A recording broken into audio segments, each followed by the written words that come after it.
Good evening, my lovelies, and welcome. I'm Lady McCreepsta. Thank you for joining me this evening, my dears. Tonight, we have a tale by Redditor MrClarenceWorley, entitled The Elevator People. So come now, my dears, lean in closer, and we'll begin.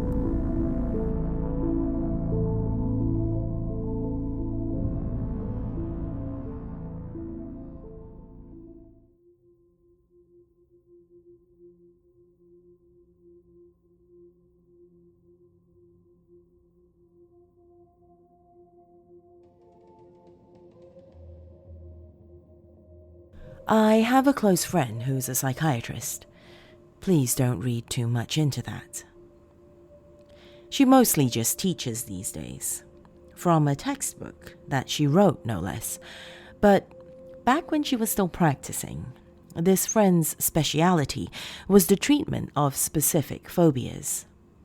You know, patients with an irrational fear of heights or needles or spiders, stuff like that.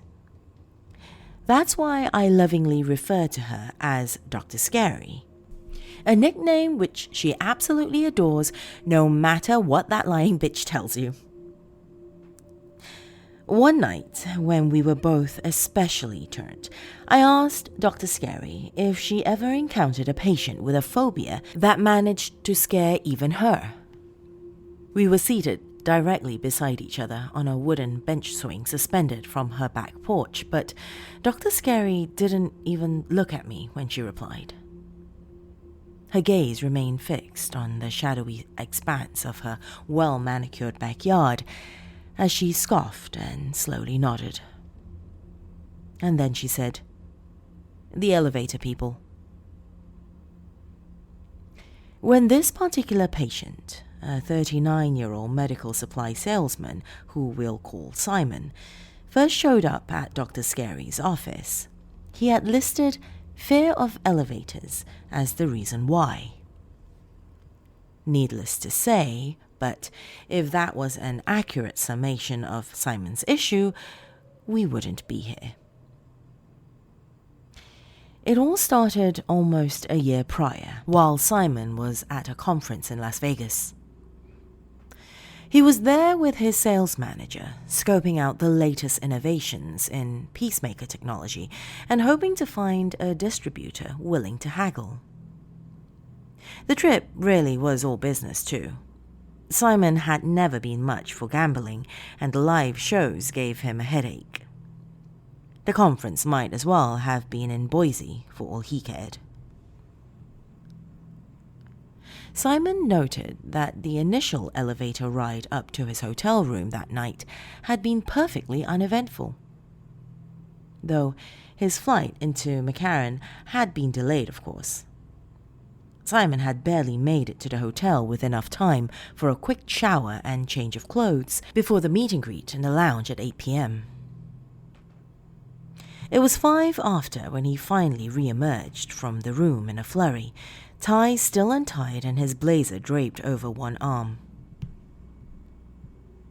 As Simon hurried over to the bank of elevators at the other end of the hall, he got a text from his sales manager, who sounded annoyed and was currently waiting for him down in the lobby.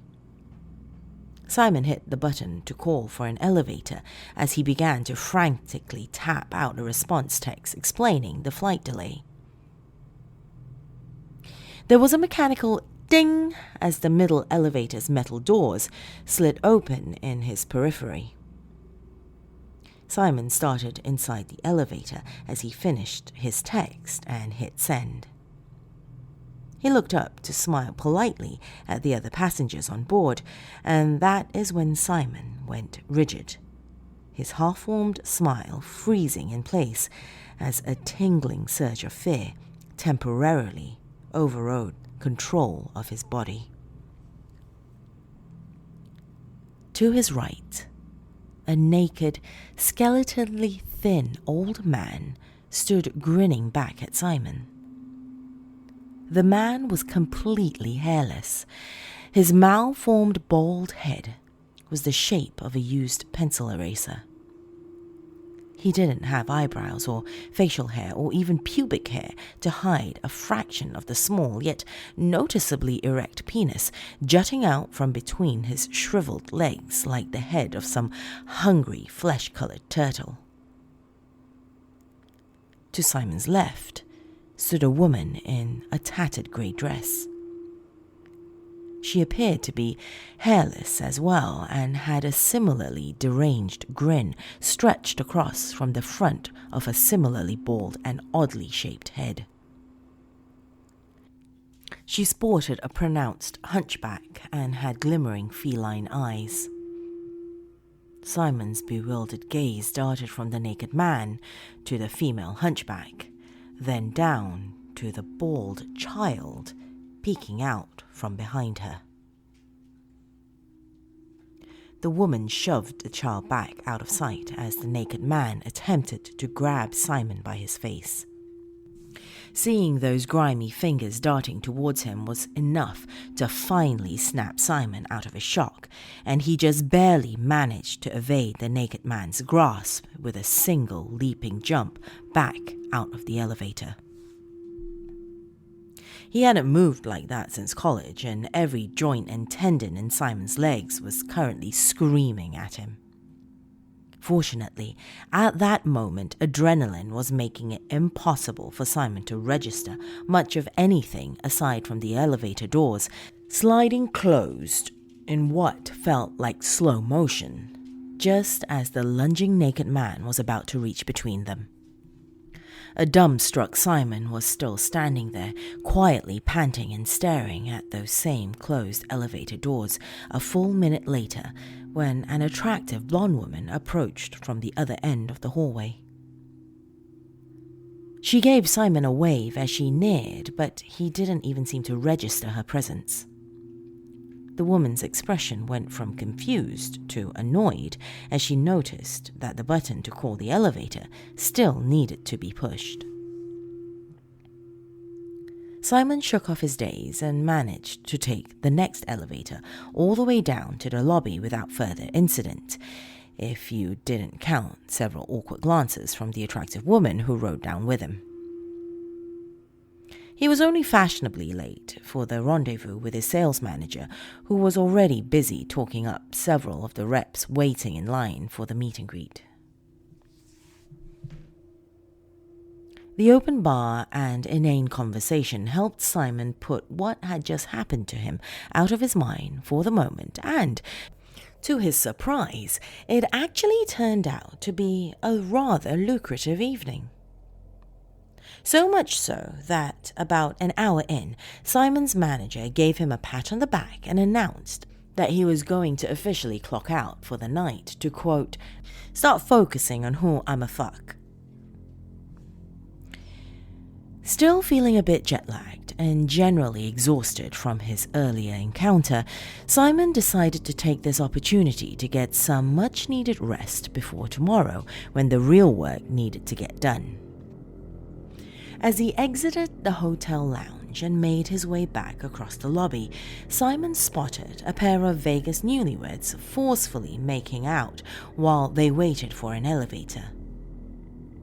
A wave of relief washed over him when Simon realized he wouldn't have to ride back up to his room alone. An elevator arrived a few moments later, and Simon hit the button for the 10th floor as he entered. The couple followed him on, and the young guy leaned away from his better half just long enough to poke the button labeled 3. Simon's stomach began to churn as he realized he was going to have to ride for 7 whole floors by himself. When the car stopped to let the couple out, he was tempted to exit with them and take the stairs the rest of the way. But the lovebirds had seen him hit the button for 10 already. Following them off now without looking like a weirdo would be rather difficult. Simon just barely managed to suppress his urge to sprint out of there and took a deep breath as the elevator doors slowly slid shut with him still enclosed behind them. The elevator resumed its ascent, and almost immediately the overhead lights began to flicker. This prompted a tired eye roll from Simon as he muttered, "You've got to be fucking kidding." And that's when the lights switched off completely. He could feel the car continue its climb as he reflexively spun around and pressed his back to the cold steel of the elevator's inner doors. Somewhere just past the oppressive darkness now enveloping him, Simon could hear movement. He held his breath in an attempt to better discern the sound's location. As Simon's eyes began to adjust to the darkness, he glimpsed what at first appeared to be the silhouette of a massive spider crawling towards him. But this was only a trick of perspective. What he was actually seeing was merely a hand reaching out to grab Simon by the face. There was another ding as the doors he was leaning against finally slid open, sending Simon spilling out onto the hotel's gaudy patterned carpet, landing face up and looking into an open elevator that currently appeared to be both well lit and noticeably empty. It was at that moment, right there, when his fear of the elevator people truly took root. Since the inciting incident was tangentially related to his job, Dr. Scary's first instinct had to be to examine Simon's work life. He claimed he couldn't have been happier on that end. He liked the job and made good money doing it. Simon even liked the people he worked for, despite the fact that his sales manager was 5 years younger than him and a womanizing prick. He was a young womanizing prick who knew the market and stayed out of Simon's way. At that point, the only negative aspect of his job stemmed from his recent inability to easily move about tall buildings.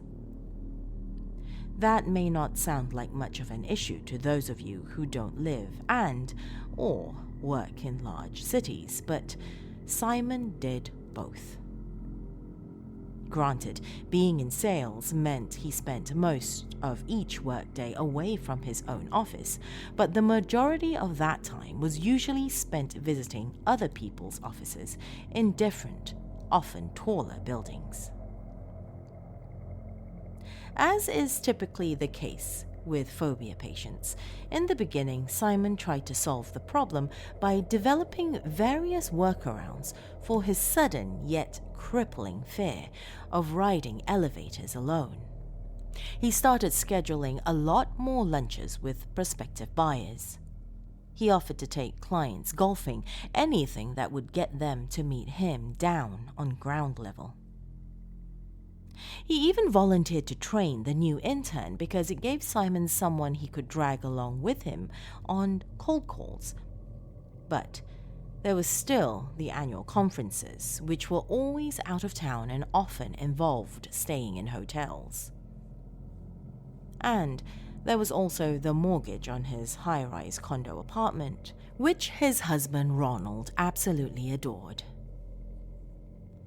Simon had confided in Ronald about his fear of the elevator people pretty much as soon as it became an issue.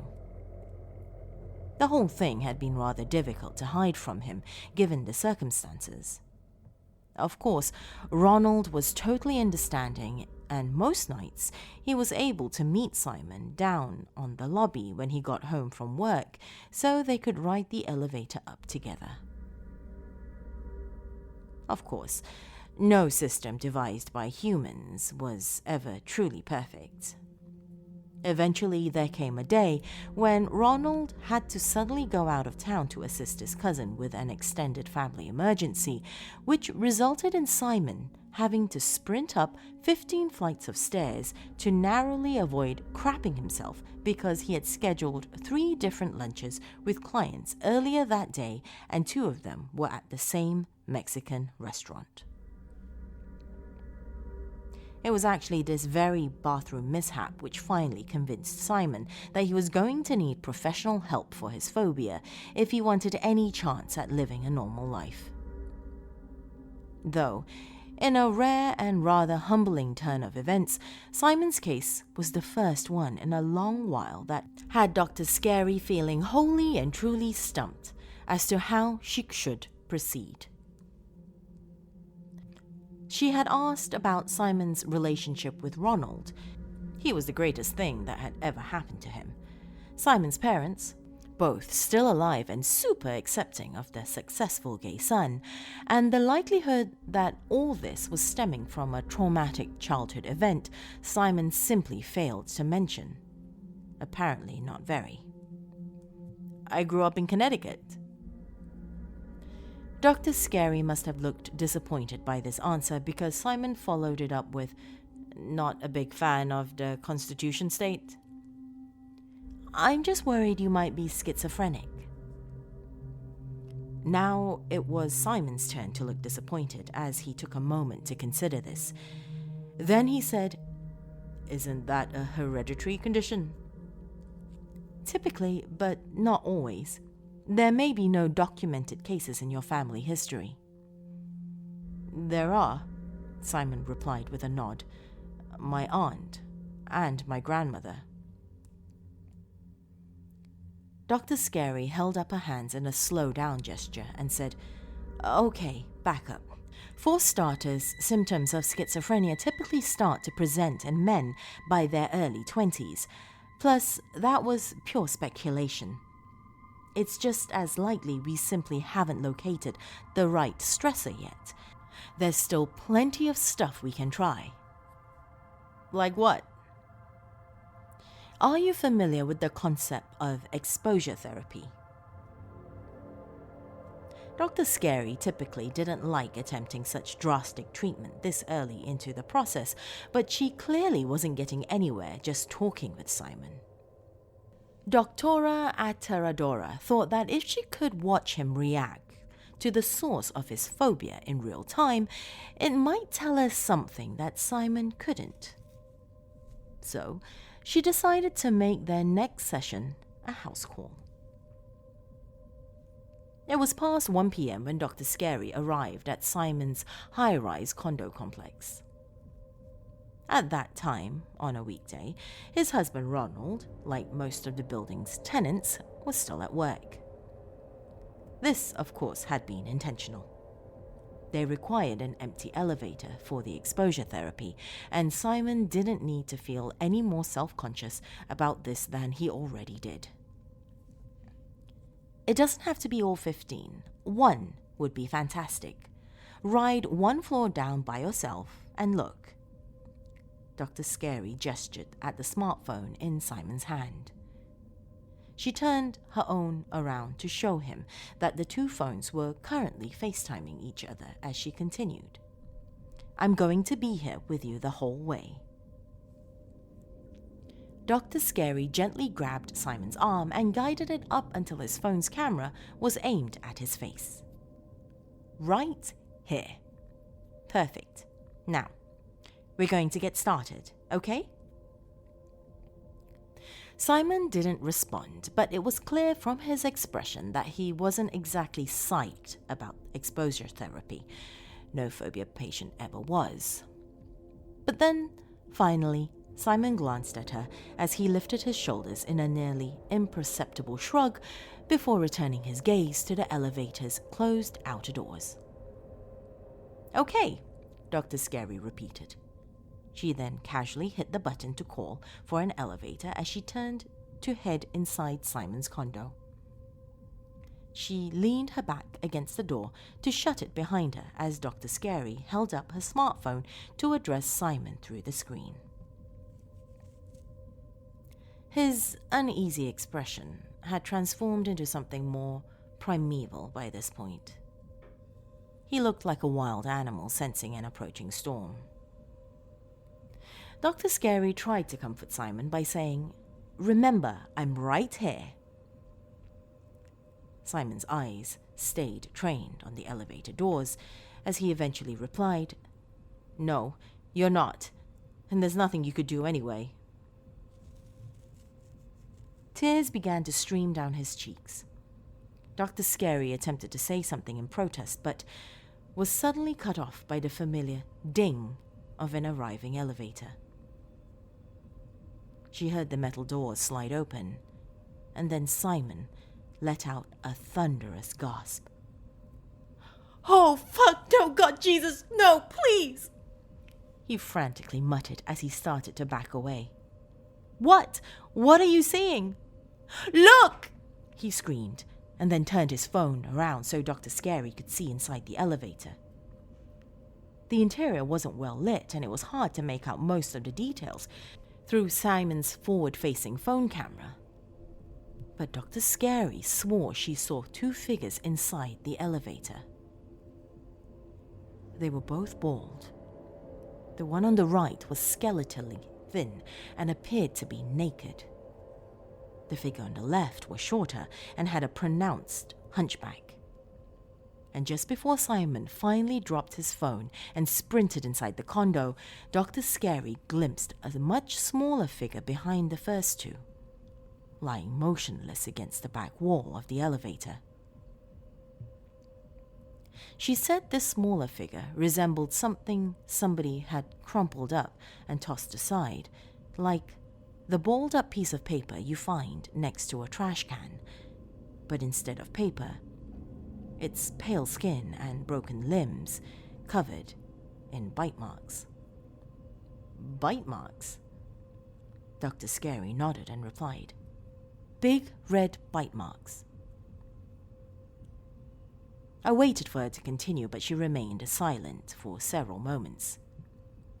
Then, finally, Dr. Scary turned and, for the first time since starting her story, she looked at me. Her mouth was twisted in a somber, humorless smile as she said, "After that, Simon stopped showing up for his sessions. He killed himself a few months later." Caught off guard, I reeled back and replied, "Good God, woman, when was all this?" Dr. Scary's sad smile got a little sadder, and she said, "Right before I closed down my practice." Another long and much more awkward silence followed. Then, as if she could sense the one question I was still too afraid to ask, Dr. Scary added, "I never saw them again after that. Though, I'll be honest, for a while I was genuinely scared I might.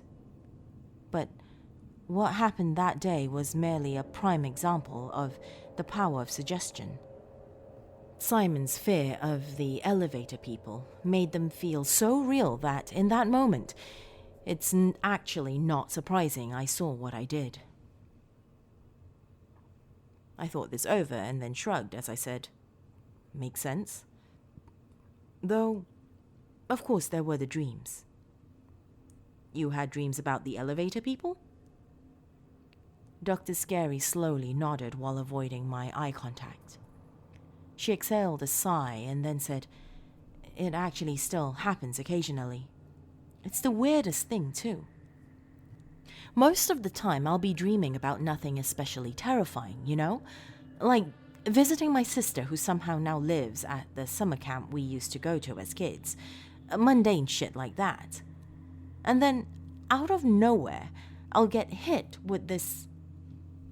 She tensed her fingers into a claw-like gesture as she motioned at her chest and said, "Overwhelming sense of hopelessness. That's how I know they're close." Dr. Scary glanced over at me again, and I saw that her eyes were now brimming with tears, yet her tone remained almost unnervingly even as she continued. and that's when I'll realize I'm standing at a bank of elevators, and I can hear one approaching from below, and that creeping, hopeless dread is now so palpable, I can literally taste it in my mouth. Like dirty copper. I turn and try to run, but my legs feel like they're encased in cement, and I can hear the elevator doors opening behind me. I don't want to look, but I know it won't matter. The worst part, though, in my dreams, they know my name. I put a hand on Dr. Scary's shoulder in an attempt to comfort her, and she suddenly turned to glare at me, a morbid grin where her somber expression had just been as she nearly shouted, "Do you want to know what they tell me?" I opened my mouth, but before I could stutter out a coherent response, Dr. Scary started blinking and her creepy grin reverted to a confused frown. She said my name like a question and asked if I was okay. I lied and I told her I was fine and thanked her for sharing such a fascinating story. And yet, at first, I thought there was no way I was ever going to tell it to anyone. Sure, it was creepy enough to have potential, but in the end, it just left me feeling sad for my friend. So, I put the whole thing out of my mind for a while. That was that. Though yes, much like Simon, I too technically live and work in a major city, but my place is a duplex and my job is at a bar.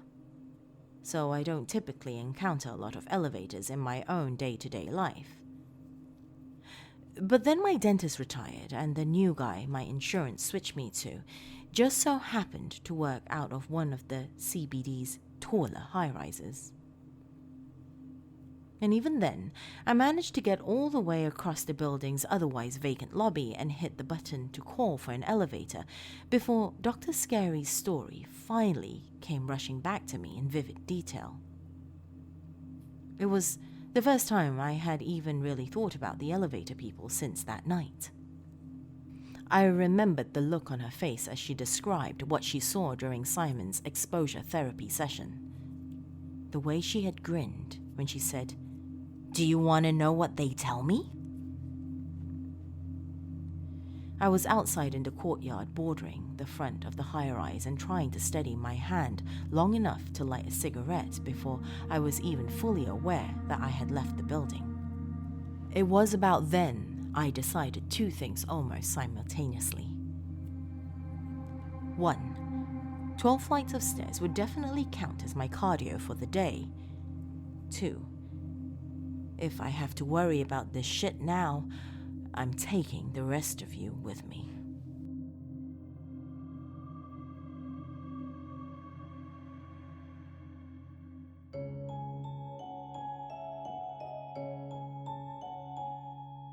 Thank you for joining me this evening, my lovelies. If you have just stumbled upon my realm, be sure to hit subscribe. And if you're watching on YouTube, hit that bell icon as well to receive notifications of new episode uploads.